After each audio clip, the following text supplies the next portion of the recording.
Let's welcome in Shaun King to the program. How you doing today, Shaun? I'm good, fellas. How are y'all? We good, man. What's up, Shaun? Can't wait to hear what you think about. Let me apologize for the background. I got caught up in drop-off wars today. They need to have like a reality show. Parents trying to dropping kids off at school in the morning, man. It's a battle out here in these streets. It's all good. As long as you're not sitting on the John, whatever background you have, we'll take. Shaun, you got the bag, man. You ain't got the driver dropping them off at school? Hey, man, nah, man. It's tough times out here, man. It's tough times. It's tough in them streets. All right, how much improvement did we see from Deshaun Watson week to week? So this is fascinating. This is fascinating film. And let me start here. Two big picture things they have to get fixed offensively. First is line of scrimmage communication. There are multiple times in this game where if they just point the right guy out as the mic and the center slides the right way, they have enough to block what the Raiders are bringing. There's about 4 situations where they don't get that communicated, and it ends up being a pressure and a sack when it was unnecessary. Second thing, Kevin Stefanski has to really think about putting Deshaun under center more. Their shotgun play action stuff does not time up with the route concepts. Like they're running route. You remember Peyton Manning, we used to run the stretch way out, and it took time, and then he came out of it, and Marvin and Reggie were able to do downfield routes. They're running those kind of route schemes, but with that quick play action stuff from the gun, it's not timing up right. That's a great point. One we've talked about here, Shaun. We've noticed that as well. You're right. When you say pointing out the mic, for people that at home, is that on the center or is that on the quarterback?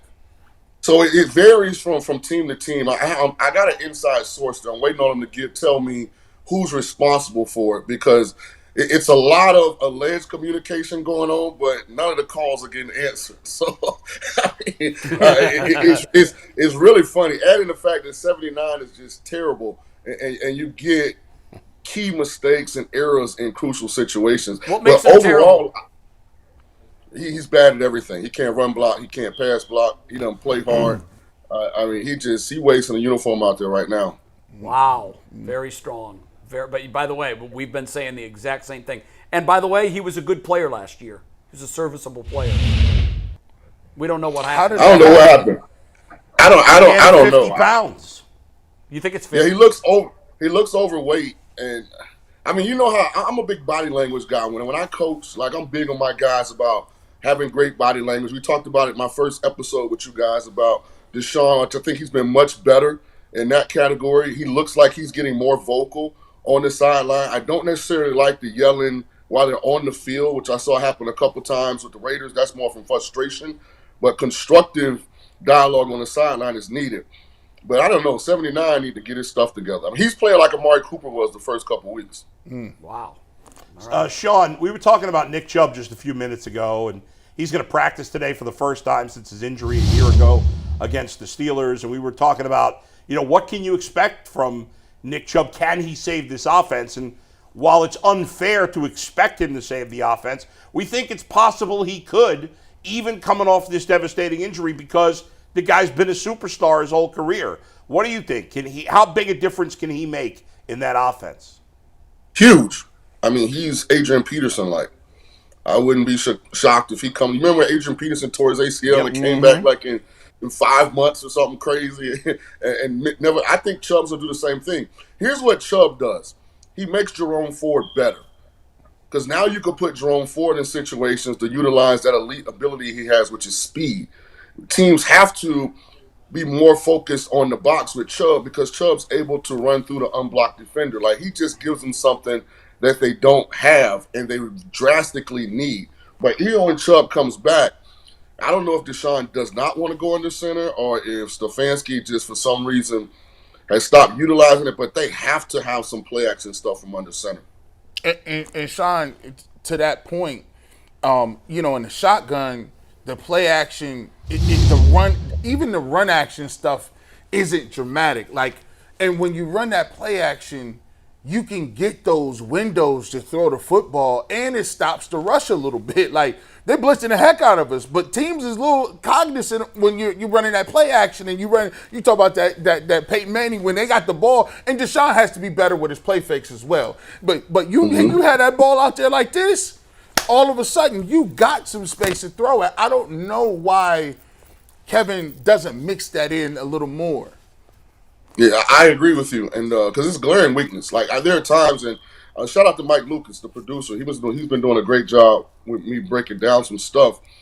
I paused one of the play actions, and I matched it up with where they were in the route, and I was like, "Hell, a little league safety and corner not biting on this. Like this is ridiculous," and it happens multiple times. So it's something that has to be fixed. But I do want to fast forward to the last play of the game. I don't know if you guys have been able to watch it.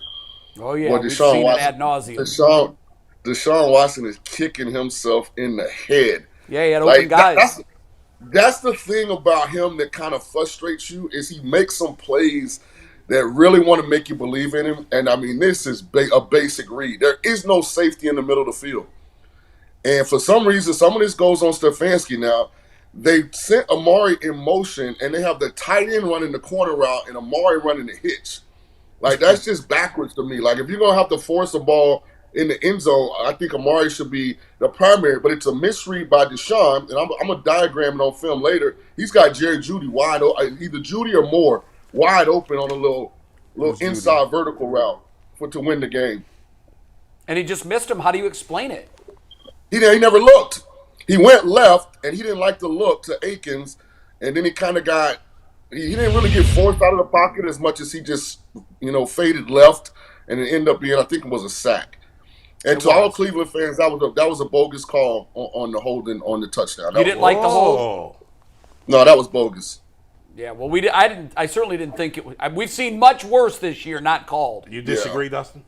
Oh, the holding call? Yeah. No, I thought it was holding, but I mean, it's I did you're too. allowed to interpret it however you frame want. By frame, it looks like holding, but in that moment to throw the flag, when you've got 3 or 4 times a game, Myles Garrett is getting flat tackled, and there's no penalties. Like, I just feel like the guy was impeded to the point where he could have made a play. Yeah, and that's why they threw the flag. That's why and you saw the jersey tug. And if he were on the other side of the field, I don't think they throw the flag. But Shaun, I do want to ask you one question because you would know. You've been in these positions before. The Browns call timeout before the 4th down, and they had 3 left, right? And so it's 4th and 3. So basically, when you call timeout, they try to draw them off sides, which at that point in time is not worth the value of the timeout.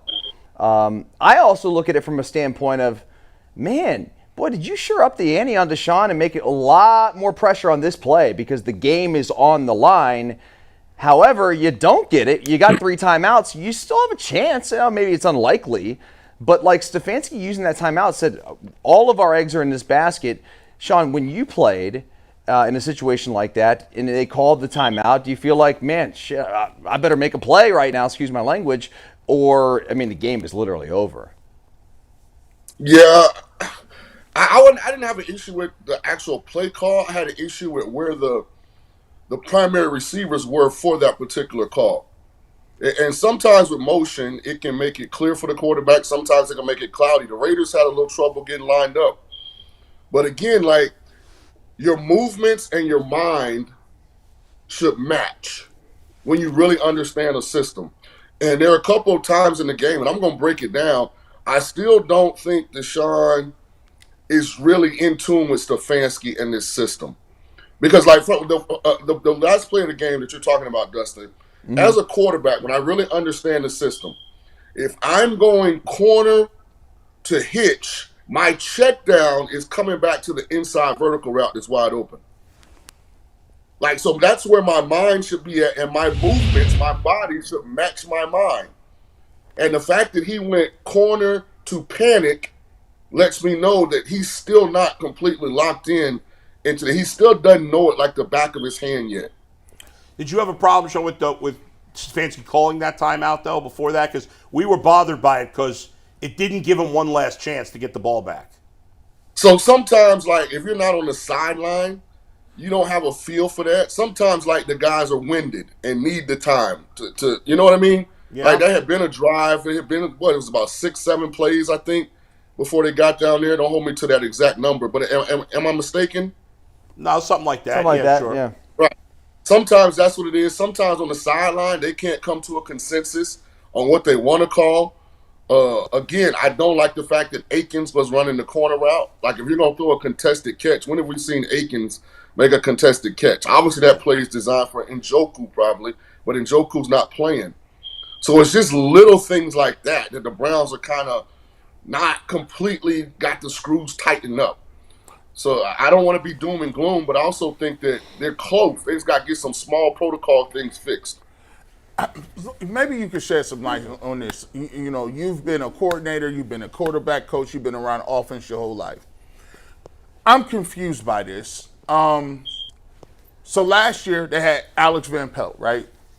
The Browns win all these games. They've had Flacco and P.J. Walker. They make the playoffs. Kevin Stefanski gets Coach of the Year. Van Pelt gets fired. Van Pelt didn't call the plays. Stefanski called the plays. I was like, okay, that doesn't really make sense. Okay, so they fired him. I'm thinking they bringing in Dorsey, right? All right, bring Dorsey in. They want him to get more vertical, do some things Deshaun like. And then the week before the season starts, Stefanski says, I'm going to be calling plays. Dorsey's kind of like, I kind of didn't kind of know that. So when you are scheming it up and you talk about play design, right? Like, I want this receiver to be the primary target. The read is this. When I'm drawing it up and I'm doing it, doesn't it make more sense for you to say, I done drew it up. I know what the progression is. I dreamed it in my sleep. I seen it. I already know where I want to call it on the field. But then somebody else is taking your vision and trying to play it out during the game. Can you explain how that works to people who haven't done it at a high level like yourself? Well, first of all, shout out to your post-game show. Of course, the Browns were here in Vegas, so we had a lot of Cleveland fans in the private lounge, and a whole bunch of them were actually listening to your post-game stream that you had going. So shout out to you, big dog. Appreciate you, man. That's actually sweet. Thanks for letting us know. Yeah. Here's what it looks like. And I think this is one thing that we probably have not talked about enough as a subject pertaining to Deshaun. How can he truly know the system if it's not really a system? It's a mix and match thing between Dorsey and Stefanski. Last year was Alex Van Pelt. So in reality, this is his first year in this system. And he's playing like it. You know, it makes a lot of sense why his mind and his movements don't match a lot of the time. It makes sense now why he's late on some of these throws. There's an in cut to Judy. And I mean, good God almighty, if he throws an accurate ball, Judy's about to come out the backside of this and go score for like a 70-yard touchdown. But he's just a little bit behind him. You know, it's just, you see those plays keep popping up, and it's difficult for the quarterback more so than it is for Stefanski and Dorsey. It's probably frustrating for Dorsey to answer your question, but Stefanski thinks he's calling a good game. But what does Deshaun think? What are his expectations? Does he know what to perfect? Is he getting two different voices in his head? Dorsey's whispering this. Stefanski's actually calling this. Like, a lot of that could contribute because there are a couple times, man, in this Raiders game, and it's happened multiple times, I don't know what Jerry Jeudy and Amari Cooper are doing. Not on the same page? They're not on the same page. Yeah, Shaun, they got a couple times where two guys are running the same route. They're in the same damn place. Shaun, did you have a preference when you played as to who called plays? Does it matter to you if it's the head coach or the offensive coordinator? And what should happen here in Cleveland? Should it be Dorsey or should it be Stefanski? Well, for a quarterback, you want your yeses to be yes and your no's to be no. You just want consistency. Right. Like, who do we want to be, right? Like, what's our identity? How do you think we can best win football games? Let's build a plan around that, and let's become experts at what we're trying to do. Till we get to the point where I can kind of presume what you're thinking. I can anticipate what you're calling. It really matters when we go to the sideline. Can we have an educated discussion about what they're doing to prevent us from being successful? What do we have in our repertoire that we can use to make us be more successful. That's when the quarterback and the play caller are in sync. It's not just go to the side. Man, throw the damn ball. Man, get the ball to Amari. Man, where's Chubb? No, it's, hey, listen, they're playing trap corner on this, man. Next time we get in third and medium, I really think we can get this package for an explosive play. Hey, listen, that nose is in a tight shade, man. I think we can get him, on a little gap scheme run, and we get downhill. Like, it's having educated conversations, but the quarterback and the play caller got to be experts to do that. So you don't care who it is, but it's got to be definitive and it's got to be one person. Okay. Yeah. Great. Yeah, let your yes be yes, your no be no, Jay. I like that a lot. Great insight as always, Shaun, man. We appreciate it. Hey, Shaun. Video breakdowns. Shaun, I forgot to tell you, man. I did Tulane's game on Saturday. Hey, man, we rolled the Bulls, baby. Yeah, man. The house you built, man. I had a lot of help, Dustin. There are a lot of great guys on that team. I don't like to, be a standalone soldier, man. It take a whole army to have that kind of success. That's shout out to typical Coach Shaun King Sumrall. right there. Hey, you guys. Shout out to Coach Sumrall, man. Yeah, he's doing a great job. You guys played in the Dome when you were there, right? Yeah, their new stadium's awesome. Our undergrad population was 11,000, and we played in a 72,000 seat stadium. I mean, make it make sense. Hey, And you run undefeated as your senior year. And, That's right. We did. And you was the first mobile quarterback on the game with like an 80 speed. I'm like, they got this dude down in Tulane on the video game and speed like 80 plus. I'm like, this is crazy. Big dog, I was the first rookie quarterback to start and win a playoff game. And so when y'all bump into Michael Vick, I'm trying to figure out how in the hell is Jamie Foxx in this black quarterback reality show, and I'm not. I got a bone to pick. Hey, talk to him. Hey, listen, holler at your boy. Hey, edit me in. I need to be in the edit. What are you talking about? I'm one of the first mobile quarterbacks. The OG. I was there, Shaun. I remember it. It was a hell of a run, man. Hey, man, shout out to you guys. Hey, man, shout out to the Cleveland fan base, man. They came to Vegas. They showed up. Yeah, they did. I know they were disappointed they didn't get a win, but, hey, man, hell of a support system y'all got there. Yeah. You're an adopted Thanks, Clevelander now. Shaun. Thanks, Shaun. brother. Appreciate it. We'll talk next week.